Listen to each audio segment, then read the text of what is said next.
Bible literature ministry అనుదిన ధ్యానములు July 19 అంశము దేవునికి లోబడాలి. వాక్యము ద్వితీయోపదేశకాండము 13వ అధ్యాయము 4వ వచనము. మీరు మీ దేవుడైన యెహోవాకు లోబడి ఆయనకే భయపడి ఆయనననుసరించి ఆయన మాట విని ఆయనను సేవించి ఆయనను హత్తుకొని యుండవలెను. ప్రభువునందు ప్రియులారా, నేటి వాక్యమును ధ్యానించుకుందాము.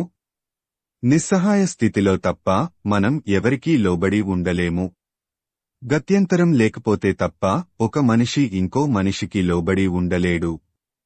ఏదైనా ప్రత్యామ్నాయం ఉంటే లోబడి ఉండాల్సిన అవసరం ఏమీ ఉండదు. సరే, మనుష్యుల మధ్యలోనైతే బలము, బలహీనతలు ఉంటాయి.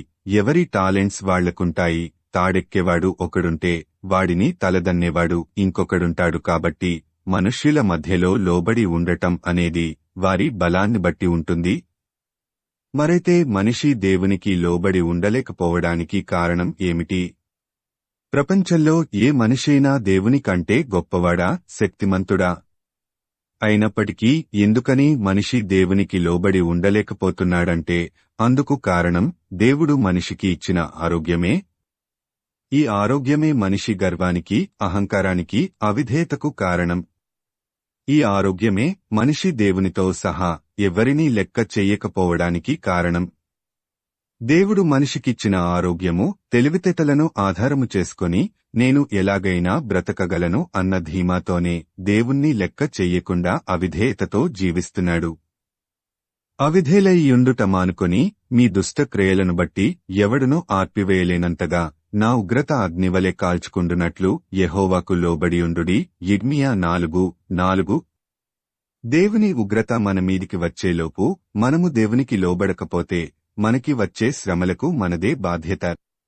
కోరహు గర్వించి మోషే మీద తిరుగుబాటు చేసినప్పుడు దేవుని కోపము అతని మీదకు వచ్చింది.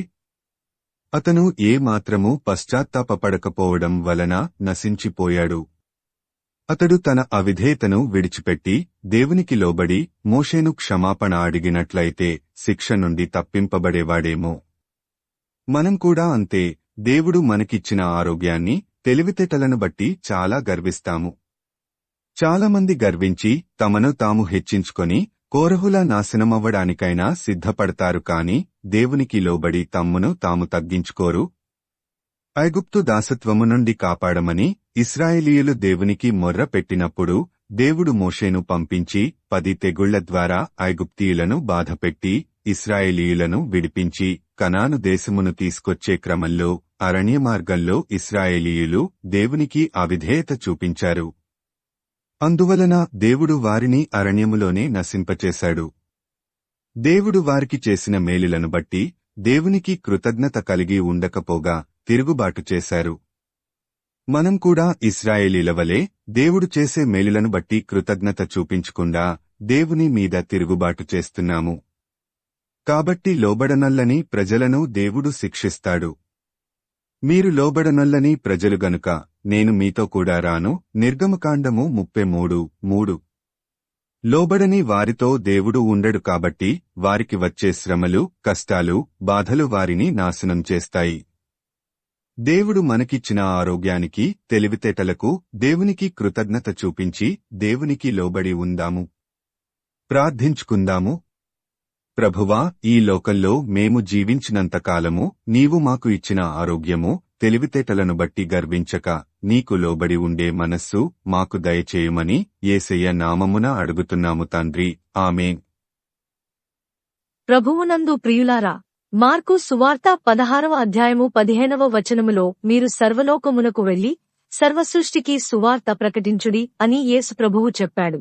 కాబట్టి సువార్తను ప్రకటించడంలో భాగంగా ఈ వాక్యమును మీ స్నేహితులు, బంధువులకు షేర్ చేయమని ప్రభువు నామమున కోరుతున్నాను. దేవుడు మిమ్మును దీవించునుగాక.